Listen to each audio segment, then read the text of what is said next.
안녕하십니까. 국어생각 입시전략연구소 소장 변준환입니다. 코로나 사태로 학부모님들과 학생 모두 힘겨운 시간을 너무 잘 이겨내주고 계십니다. 그런데 현 중3 예비 고1이 되는 학생들의 2024학년도 대입이 어떻게 변할지 너무 막막하시리라 생각됩니다. 그래서 저희 국어생각학원에서 이번 온라인 설명회를 준비했습니다. 2022학년도 선택형 수능 제도의 도입, 2024학년도 대입 공정성 방안의 영향, 그리고 2015 개정교육과정에 따른 진로 선택 과목을 어떻게 설정해야 될지, 마지막으로 의대가 2+4에서 6년제로의 전환과 의대, 공공의대 및 의대 정원의 확대가 어떤 영향을 몰고 일지 학부모님들과 학생들이 궁금해하실 내용들만 많이 담았습니다. 자, 이제부터 온라인 설명회 시작해 드리겠습니다. 이번 온라인 입시 설명회는 현재 중3 예비 고1만을 위한 온라인 입시 설명회입니다. 따라서 모든 설명은 2024학년도에 맞춰져 있습니다. 자, 먼저 제 소개고요. 현재 국어생각 입시전략연구소 소장이자 국어생각 중등부 원장을 맡고 있습니다. 오늘 설명회는 크게 4가지 파트로 나누어서 설명을 드리도록 하겠습니다. 2022학년도 이후 선택형 수능이 도입된 이후 어떤 변화가 올 것인지, 2024학년도 현 중3 예비 고1부터 적용되는 대입 공정성 강화 방안의 영향 무엇인지, 그리고 2015 개정 교육과정에 따른 과목 선택을 어떻게 해야 될지, 이를 종합한 변화 예측과 대비, 이렇게 구성되어 있습니다. 2022학년도 선택형 수능이 도입된 이후의 변화 예측입니다. 자, 먼저 2022학년도 대입 변화, 어머님들도 대부분 알고 계시죠? 학부모님들도. 바로 문이과가 통합되면서 수능에서는 공통과 선택 구조가 국어와 수학에 들어오죠. 이를 선택형 수능이라고 부릅니다. 국어가 공통과목 독서와 문학이 공통으로 묶이고요. 선택은 화작과 언어매체 둘 중에 하나를 선택하게 합니다. 수학은 문이과 구분 없이요. 공통과목으로 수학 1, 2가 묶인 상태에서 선택 과목이 3개가 됩니다. 확률과 통계, 미적분, 그리고 기하 벡터. 자, 그 다음에 또 하나 달라지는 점은 영어와 한국사에 이어 제2외국어 한문이 바로 절대평가가 실시된다는 점입니다. 2015 개정교육과정의 목표에 맞춰서 탐구는 계열 구분이 폐지되지만 사실상 주요 상위권 대학이 과탐을 지정해 놓고 있기 때문에 이는 사실상 의미는 없습니다. 이러한 선택형 수능 제도는 2022학년도 현재 고2부터 적용을 받아서 초등학교 6학년까지 시행되게 됩니다. 그리고 2028학년도, 그러니까 현재 초등학교 5학년부터는 미래형 대입제도라는 새로운 제도가 도입될 예정으로 있습니다. 학년별 변화, 대입 변화를 쭉 살펴보시면요.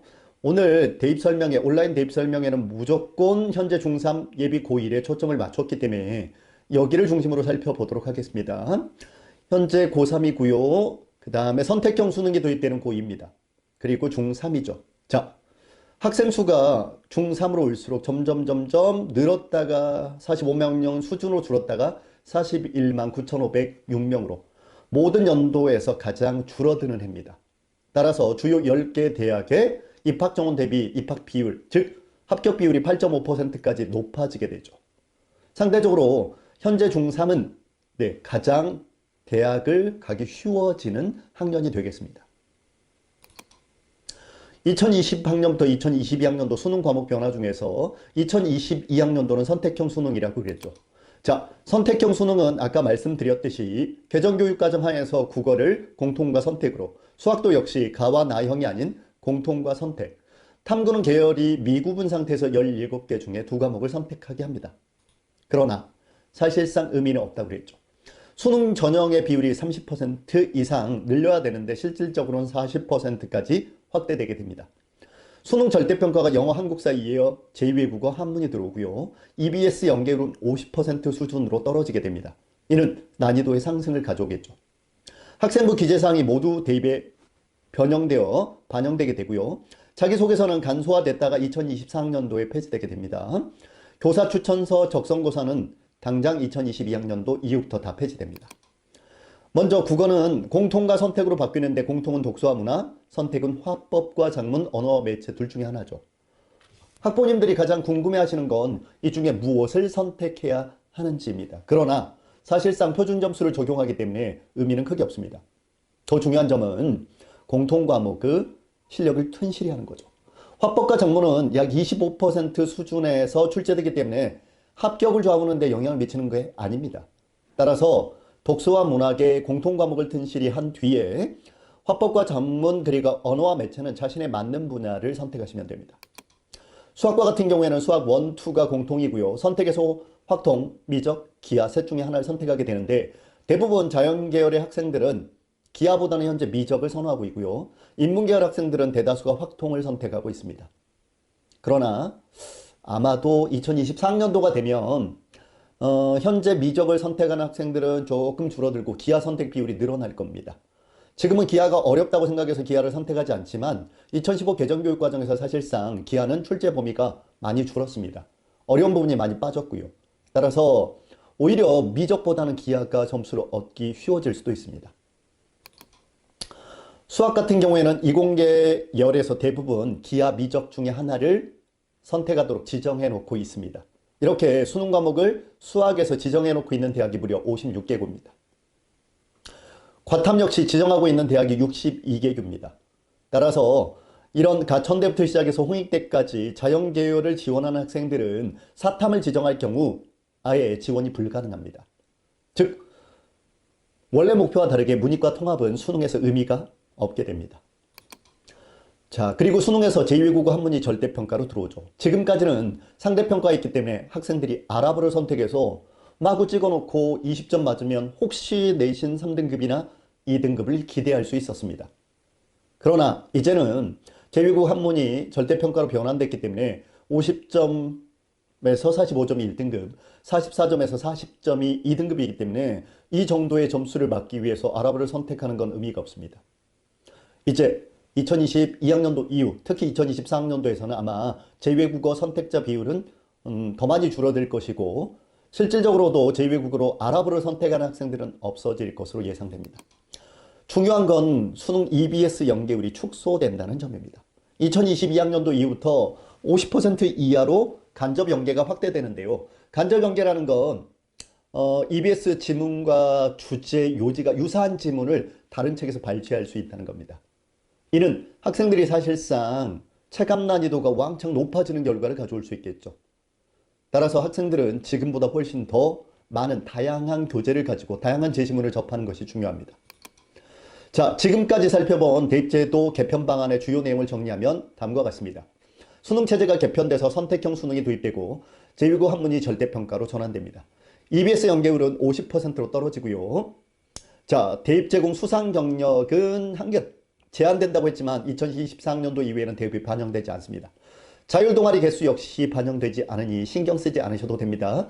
소논문 역시 반영이 안 됩니다. 방과 후 활동 역시 반영이 안 되고 자기소개서 역시 반영이 안 됩니다. 따라서 이 부분은 다 현재 중3 예비 고1 학생들은 신경을 쓰지 않으셔도 됩니다. 2022학년도 대입 전형 계획 내용 분석입니다. 수능 전형이 약 40%까지 늘어나게 되죠.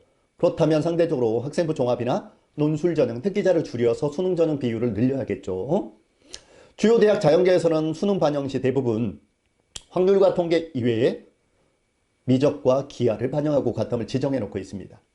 중요한 것은 약학대학이 2+4 제도에서 6년제 약학대학으로 전환된다는 점입니다. 또한 여기에 의대 정원이 확대됨에 따라서 이공계 즉 자연계열을 지원할 학생들 같은 경우에는 아예 수학은 미적과 기하 그리고 과탐을 해야 된다고 생각하는 게 편할 수 있습니다.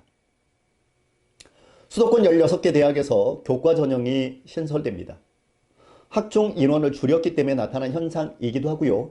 비교과 영역의 비율이 줄었기 때문에 나타난 현상이기도 합니다. 따라서 상대적으로 이제 내신 관리의 중요성은 더 커지게 됩니다. 2022학년도 이후부터 적성고사가 폐지됩니다. 중위권 학생들이 인수도권 진입을 목표로 하던 몇 학교들이 이제는 적성이 폐지됨에 따라서 내신 4, 5등급의 학생들은 적성에서 수능이나 또는 적성을 보던 대학이 논술로 옮겨갔기 때문에 논술 준비로 전형 준비를 바꾸셔야 됩니다.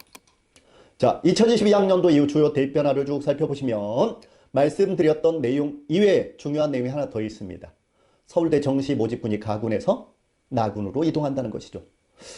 이게 무슨 의미입니까? 라고 했을 때 서울대가 정시 모집군을 이동하게 되면 서울대와 같은 우수한 학생들을 선발하고 싶은 연세대나 고려대 등은 같은 모집군에서 경쟁하기 어려워집니다. 따라서 모집군이 변화되게 되겠죠. 자, 적성고사가 폐지되게 되는데 이 중에서 가천대, 고려대, 세종, 수원대 등은 적성고사를 폐지하는 대신에 논술고사 전형을 신설합니다. 따라서 중위권 학생들 같은 경우에 내신이 특히 안 좋은 학생들은 이제 2022학년도 이후 2024학년도 현재 중3도 역시 마찬가지입니다. 가천대, 고려대, 세종, 수원대 등을 지원하기 위해서는 논술 준비를 하셔야 됩니다. 서울대 정시 모집군이 가군에서 나군으로 이동하게 되면 정반대로 서울대와 경쟁하기 싫은 연대, 고대, 한양대 등은 가군으로 이동을 하게 되겠죠. 약학대학이 6년제로 전환됩니다. 대단히 중요한 내용입니다. 현재 약학대학이 2+4 제도에서 6년제로 변경되면서 정원내 기준으로 무려 1633명을 선발하게 됩니다.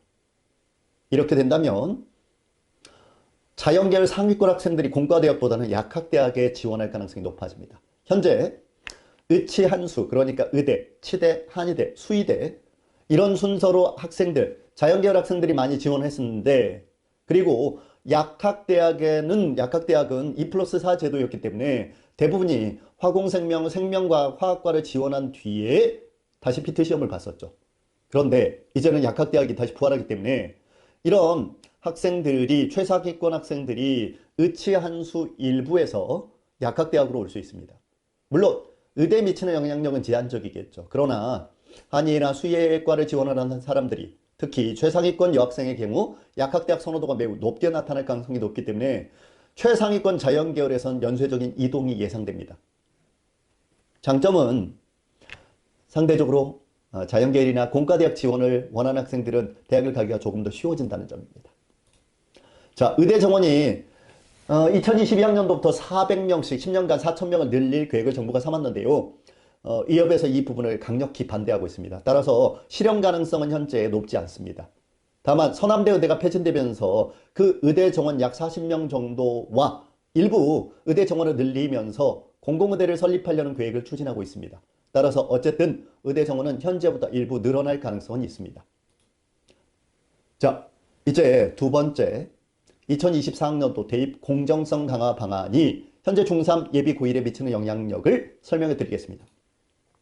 2024학년도 대입 공정성 강화 방안은 서울권 주요 16개 대학을 조사한 결과 학종이 고교 유형에 따라서 합격률이 큰 편차를 보인다는 문제점에서 시작했습니다. 따라서 대입 공정성 방안의 핵심은 고교 간의 차이를 줄이고 그리고 비교과 영역을 줄임으로써 공정성을 확보하는 것입니다. 자, 여기서부터 2021학년도부터 2024학년도까지 누적적으로 적용되는 내용이 다 여기에 로드맵에 정리되어 있습니다. 첫 번째, 기재근제사항의 검증을 강화하고요. 중요한 점입니다. 고교정보 블라인드를 확대합니다. 즉, 특목고인지 자사고인지 일반고인지를 알 수 없게 하는 거죠. 이와 연계해서 고교 프로파일링을 제출하는 것도 금지하게 됩니다. 자, 학생부 기조 항목을 축소하거나 폐지하고요. 교사 추천서도 역시 폐지합니다. 사회적 배려 대상자 선발 비중을 10% 이상 의무화하며 지역균형 선발을 10% 이상 권고합니다. 이렇게 될 경우 일반 학생들의 선발 비중은 더 어려워지겠죠. 정규 교육과정 외 비교과 활동은 대입 반영에서 폐지됩니다. 중요한 건 비교과 영역이 없어지는 게 아니라 정규 교육과정 외 비교과 활동입니다. 그리고 중요한 점, 자기소개서가 2024학년도 최초로 폐지되기 시작합니다. 자기소개서는 이전까지는 자신이 불리한 점을 소명하는 자료로 활용됐는데 이제 자기소개서가 폐지됨에 따라서 생활기록부에 자신에게 불리한 점을 소명할 기회가 사라지게 됩니다. 그렇다면 상대적으로 내신과 기록의 중요성은 더 커지게 되겠죠. 자, 뭐가 사라지는지 교과 내용에서는 방과후활동과 영재 발명 실적 대입이 미반영됩니다. 비교과 영역 흔히 말하는 자동봉진이죠. 그렇죠? 자동봉진 영역이 축소되게 됩니다. 수상 경력 역시 대입에 미반영되고 독서 활동도 대입에 미반영됩니다. 여기에 미반영과 미기재라고 되어 있는 자료들은 미기재는 학생부 자체에서 삭제합니다. 따라서 미기재라고 된 부분은 학부모님들이나 학생은 크게 신경을 쓰지 않으셔도 됩니다. 다만 미반영은 학생부의 기재 자체는 됩니다. 다만 대입자료로 미전송되죠. 선생님 이게 무슨 의미예요? 대입의 자료로 미전송된다면 똑같은 거 아닌가요? 네, 면접 전형이나 즉 원래 봉사활동에 기재해야 될 파트가 아닌 부분에서 기재를 하는 건 별 문제가 안 됩니다. 따라서 미기재와 미반영을 구분하시고 미반영 부분은 여전히 관리를 하셔야 됩니다. 전형별 추진 로드맵에서 중요한 건 고교정보 블라인드 확대가 특목 자소서에 대한 혜택을 줄이기 위한 점이라는 점이죠. 자, 지금까지 한 내용들을 항목별로 기재 내용, 자, 동, 봉진, 수상 경력, 독서 활동에서 반영이 됐는지 안 되는지를 정리해 놓고 있습니다. 자율활동은 그대로 반영이 되니까 중요하죠. 동아리에서 정규 동아리는 그대로 현재 중3 예비 고1까지 반영이 되니까 중요합니다. 그러나 자율 동아리는 미반영되죠. 미반영입니다. 따라서 이 부분을 면접에서 강조할 수는 있습니다. 미기재 의미가 없죠. 네, 봉사활동 학교에서 하는 활동은 기재가 되기 때문에 이 내용은 꾸준히 활동을 하셔야 됩니다. 그러나 개인 봉사활동은 미반영되죠. 미반영이라 할지라도 다른 부분에서 강조할 수는 있거나 면접에서 강조할 수 있습니다. 따라서 다양한 활동을 하기보다는 한 가지를 꾸준히 하는 것이 중요합니다. 진로활동 역시 반영이 되고요. 수상경력 독서활동은 미반영되나 면접이나 다른 파트에서 활용할 수 있습니다. 이 부분을 제가 나눠놨다는 내용이고요. 자, 대입 공정성 강화 방안에서 수시에서 가장 중요한 건 여러 가지 비교과 영역에서 특목 자사고와 일반고의 편차를 낼 수 있는 부분을 줄여놨다는 겁니다. 정시는 16개 대학에서 수능 40% 이상을 공고했고 대부분의 대학이 수능 40%를 맞춰가고 있습니다.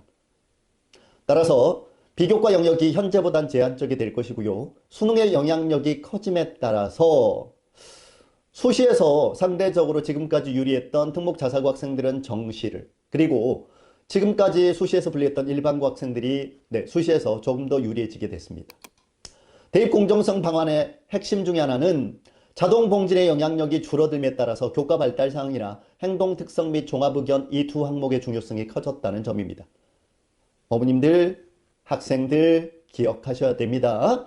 교과 발달 학습사항은 40과목에 500자씩 약 23,000자가 약 40명의 교과 담당 선생님에 의해서 기록되는 360도 다면 평가입니다. 대학에서는 가장 중요한 내용으로 받아들일 수 있습니다. 행동 특성 및 종합 의견은 학급 담임이 기록을 하게 되는데 1년에 500자씩 3년간 1,500자입니다. 학생에 대한 종합평가죠. 따라서 교과 및 비교과에 대한 종합 의견이 모두 서술되게 되므로 학생에 대한 전체적인 평가를 본 뒤에 교과 발달사항에 들어가서 이 학생이 어떤 과정을 거쳤는지를 확인하게 될 것입니다. 따라서 이 부분에 대한 기록을 잘 받는 게 중요합니다. 대입 공정성 강화 방안, 진로 희망사항이 삭제되면 진로 설정을 안 해도 되나요? 그렇지는 않습니다. 고교 생활에 대해서 진로 활동을 열심히 해야 전공적 합성에 좋은 평가를 받을 수 있는데 나중에 진로 선택 과목을 어떻게 설정하는지가 가장 중요한 내용으로 연계되게 됩니다. 봉사활동도 역시 실적 칸에는 내용이 기록되게 되므로 시간을 여러 활동을 통해서 채우기보다는 한 가지의 활동을 꾸준히 하는 것이 중요합니다. 경기도 교육청에서 실시하는 꿈의 대학과 꿈의 학교는 학교생활부에 그대로 기록되므로 학교장 승인을 받아서 활동하시면 됩니다. 자, 중요한 점. 이 두 가지입니다. 수시를 포기하고 정시에 올인하면 됩니까? 라고 물어보는 학생들이 있는데 결론적으로 말씀드리면 안 됩니다. 왜냐하면 수시가 아직도 더 많은 60%를 차지하고 있기 때문입니다. 정시에 올인하는 전략을 사용하는 건 고3 때 가도 늦지 않습니다. 비교과 영역이 반영이 안 된다면 비교과는 이제 활동이 의미가 없고 교과형과 종합형의 차이도 없는 거 아닌가요? 라고 하는 건데 비교과 영역이 없어지는 게 아니라 반영이 줄어드는 겁니다. 따라서 오히려 남아있는 영역의 비교과 영역의 중요성은 더 커집니다. 즉 정규 동아리 활동, 학교에서 시행하는 봉사활동 등의 중요성은 더욱 커지게 될 것입니다. 자, 이를 종합적으로 분석한 내용 한꺼번에 정리했으니 천천히 한번 살펴보시면 될 것 같습니다. 이 중에서 제가 하나 말씀드릴 건 이겁니다. 비교과 영역이 축소되면 상대적으로 내신의 영향력이 커지게 되는데 학종과 교과 전형에서 지금보다 훨씬 더 내신의 중요성은 커지게 됩니다. 따라서 고등학교 1학년, 2학년, 고등학교 3학년 1학기 내신까지는 반드시 잘 관리하셔야 됩니다. 10번의 내신 시험이 학종과 교과 전형에서 중요한 결과를 가져올 수 있습니다. 특히 상대평가인 고등학교 1학년 공통과목, 고등학교 1학년에 2학년 때 배우는 일반 선택의 과목의 중요성이 매우 커지게 될 것입니다. 자, 세 번째, 2015 개정교육과정에 따른 과목 선택을 안내해 드리도록 하겠습니다. 2015 개정교육과정은 한마디로 말씀드리면 문이과 통합교육입니다. 자, 초등학교와 중학교 그리고 고등학교에 따라서 각각 어떤 내용이 적용되는지를 제가 정리했는데요. 고등학교에서 제일 중요한 건 고교 학점제가 적용된다는 점입니다. 고교 학점제는 대학처럼 필수 과목을 제외한 전 과목을 선택함으로써 학년 구분 없이 과목을 선택하고 학점을 채우는 제도이나 현재 사실상 운영이 어렵기 때문에 2025년 이후로 적용이 미루어진 상태입니다. 2015 개정교육과정의 고교 학점제는 현재 아주 일부가 부분 도입되어 있는 상태고 전면 도입은 2025년부터입니다. 개정교육과정은 교과와 비교과, 창체가 비교과입니다. 자동, 봉진. 그런데 이 부분의 영향력이 줄어들죠. 그러면 상대적으로 교과, 특히 보통교과, 공통과 선택 과목의 중요성이 매우 커지게 됩니다. 개정교육과정은 공통과 선택 과목으로 구성되어 있고 공통과 선택 과목은 이렇게 공통 과목은 국어, 수학, 영어, 한국사, 통합사회, 통합과학, 과학실험, 탐구로 구성되어 있습니다. 대부분이 고등학교 1학년 때 배우게 되는 과목들이죠.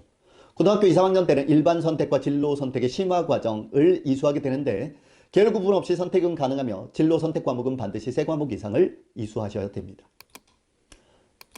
자, 진로 선택에 따른 전공 적합성에 어떻게 맞추는지 예시를 한번 살펴보겠습니다. 쭉 보시면 이 학생이 생기부에 이렇게 진로 선택 과목, 즉 과목 선택을 했다고 할 때 어떤 분야를 지원하게 될지 예측해 볼 수 있습니다. 이 친구는 국어에서 진로 선택, 영어에서 진로 선택, 그리고 체육예술에서 특히 미술을 중심으로 한 진로 선택을 많이 했습니다. 이 학생의 특성을 분석해 보면 이 친구는 주로 예체능 계열, 특히 미술 쪽으로 지원하는 학생이구나를 추론해 볼 수 있게 됩니다. 따라서 이런 과목 선택을 했다면 이 친구는 바로 미대에 진학한 학생이 되겠죠. 이공계열로 진학하는 학생들은 잘 봅시다. 일반 선택에서 특히 이 친구는 수학 1, 2에 공통을 한 다음에 미적을 했네요. 미적을 선택했다는 건 나는 문과가 아니라 이과, 즉 자연계열로 진학하겠다는 뜻이고요. 진로 선택에선 기하과, 수학과제 탐구를 추가로 이수했네요. 그리고 나서 물리, 화학 2, 지구화학 2, 융합과학까지 진로 선택을 했습니다. 이 친구의 진로 선택을 살펴볼 때 이 친구는 수학이 미적분을 했기 때문에 자연계열, 그 중에서도 특히 물리, 화학, 지구과학, 융합과학을 진로 선택으로 이수했기 때문에 공대를 지원하는 학생이 될 가능성이 매우 높습니다. 자, 이렇게 진로 선택 과목들을 각각 분석하면 이 친구들이 어느 분야 학과에 진학하는 게 가장 좋을지 우리는 예측해 볼 수 있게 됩니다. 자, 이 뒤에는 제가 정리한 내용들입니다. 학생부 종합전형을 이렇게 계열 단위별로 일반 선택과 진로 선택을 맞추고 교과와 비교과 자신이 필요한 영역을 기름으로써 아직도 가장 강력한 영향력을 발휘하는 학생부 종합전형에 대한 준비를 충실히 할 수 있습니다. 이 부분은 인문사회과학 쪽으로 진학한 학생들이죠. 이렇게 설정을 하면 좋은 학종 준비가 된다는 예시입니다. 자연과학 쪽으로 진학할 학생들은 이렇게 준비를 하면 좋겠고요. 공학 쪽으로 진학할 학생들은 이런 준비를 하면 가장 적절할 것 같습니다. 자, 여기서 중요한 팁을 하나 알려드리도록 하겠습니다. 2022학년도 서울대 정시모집에서 교과 이수 가산점 반영 내용입니다. 유형 1과 유형 2가 있는데요. 수학, 과학, 사회입니다. 유형 1에서 2개 이상 충족 시 이걸 2개 이상 충족하게 되면 가산점이 1점 주어집니다. 유형 2에서는 2개 이상 충족을 하게 되면 가산점이 2점 주어집니다. 서울대에서 1점, 2점이 뭐가 중요할까요? 라고 생각하실 수도 있지만 서울대이기 때문에 1점, 2점이 매우 중요합니다. 1점, 2점? 아닙니다. 0.2점 차이로도 합격과 불합격이 결정되는 곳이 서울대입니다. 따라서 최상위권 학생들은 이런 서울대의 정시모집 교과 이수 가산점 제도에 맞춰서 설계를 하셔야 됩니다. 자, 계열 구분 없이 동일 과목, 동일 단위로 성적을 산출하기 때문에 상대적으로 이제 문과 계열 학생들이 불리해졌습니다. 왜냐하면 의치안에 약대를 지원할 수 있는 상위권 학생들이 국어와 수학에서 대부분 성적을 차지하기 때문입니다. 따라서 인문계열로 진학한 학생들은 국어와 수학에 대한 공부 부담과 내신 성적 관리가 훨씬 더 지금보다 어려워질 수 있습니다. 마지막으로 이러한 변화를 어떻게 변화할지 더 예측해보고 대비법까지 살펴보고 마무리 짓도록 하겠습니다. 특목자사고나 일반고 중에 어머님들이 또는 학부모님들, 학생들이 어디로 진학하면 좋을지를 자꾸 저한테 물어보는 경우들이 있습니다. 지금까지는 특목자사고가 훨씬 유리했습니다. 왜냐하면 학종이 대세를 이루는 상태에서 고교가 서열화 구조를 가졌기 때문입니다. 과거 영재고 학생들은 주요 대학 13개 학교에서 학종에서 합격자 비중이 무려 70%였습니다. 그러나 일반고 출신에서는 2.1%밖에 안 됐죠. 논술보다 오히려 합격률이 더 낮았던 겁니다. 따라서 이런 문제점을 개선하기 위해서 2024학년도부터 대입 공정성으로 훨씬 더 비교과 영역을 줄이고 특목자사고의 혜택을 고교 블라인드를 적용함으로써 줄여놓은 겁니다. 이를 분석해 본다면 수시 교과와 확정에서는 일반고가 점점 유리해지고 현재보다 특목자사고는 불리해질 것입니다. 이 기준은 일반고가 더 특목고보다 유리하다가 아니라 현재 기준에서 유리해진다, 불리해진다입니다. 정시는 일반고가 상대적으로 특목자사고보다 불리하겠죠. 특목자사고 학생들은 유리하다는 이유가 훨씬 더 좋은 학생들을 선발했기 때문에, 그래서 훨씬 더 성적 비율이 높게 나타나기 때문입니다. 진로 선택 과목의 중요성이 무엇보다 커졌습니다.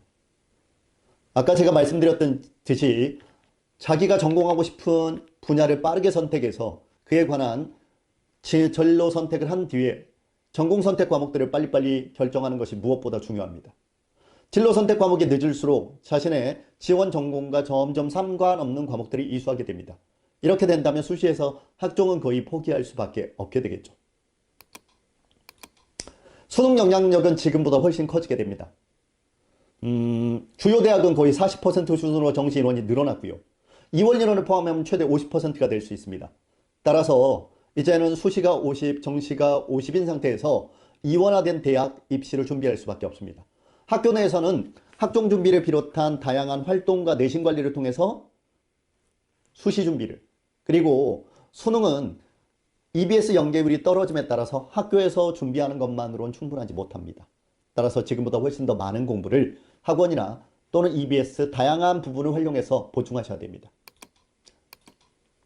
교과 비중은 늘어나고 비교과 영역은 축소됩니다. 아까 말씀드렸던 부분입니다. 따라서 내신 관리의 중요성은 커지고 비교과에서 자동봉진, 특히 개인활동의 영향력은 줄어듭니다.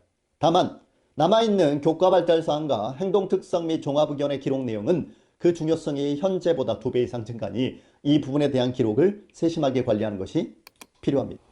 저희 국어 생각은 언제든지 학부모님들과 학생들이 방문해 주시면 이와 관련된 더 자세한 내용을 상담해 드리도록 하겠습니다. 국어 생각은 늘 학생들의 성적 향상 및 인성을 최우선으로 생각하고 있습니다. 감사합니다.